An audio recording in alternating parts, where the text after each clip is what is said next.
Alright guys, welcome back. We have another question from the 8th chapter of Mechanics of Materials by Hibbeler, and we have this worker that walks up the slope roof that is defined by the curve y is equal to 5 e to the power of 0.01x, where the y and x are both in feet. We need to determine how high he can go without slipping, and knowing that the coefficient of static friction is 0.6. So obviously, the more this guy goes up, the chance of slipping is going to be higher because the slope is getting steeper, so there's a higher chance that the person is gonna slip. I actually recorded this video, but I didn't want to write everything again, so I'm just gonna explain the solution that I wrote in here. As always, first step, we're gonna do the free body diagram.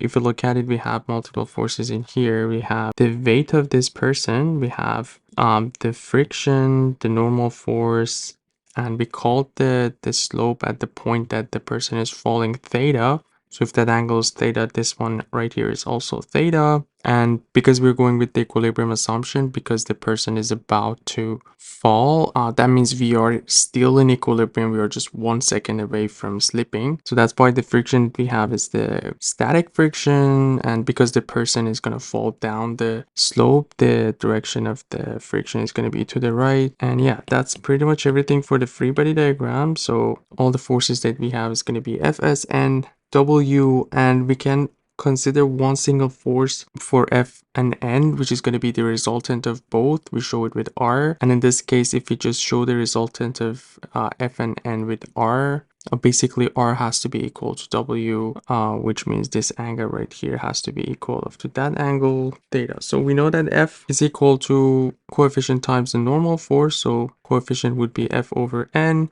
which means if you find the tangent also, it's going to be the same thing. So basically the slope or the theta in here would be the mu s or 0.6.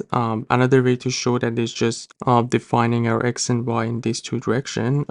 I show it with x prime and y prime just to differentiate it with what we have in the question. So we're going to get to the same conclusion if we just go with F and N instead of R. We're going to get the same conclusion that the tangent of theta is actually the coefficient that we have. Also, we know that because we have X and Y in the question, we have both axes. The slope or tangent of theta would be derivative of Y with respect to X. So if that's the case, if we just find derivative of y with respect to x for the equation that we have, this one, we're going to get 5 times 0.1 e, and this is going to be equal to 0.6. And if we take the natural log on each side, we know the power is going to get out. We're going to get rid of the e. So this will be equal to that, and we're going to find the x, which is 248.49. And once we have the x, we just have to put it in our main equation right here. This time, instead of y, we have the h, which is what the question is asking, and that's going to give us the 60 feet for the height. So if we go a little bit above that, the person is going to slip, because that's how the person is going to stay at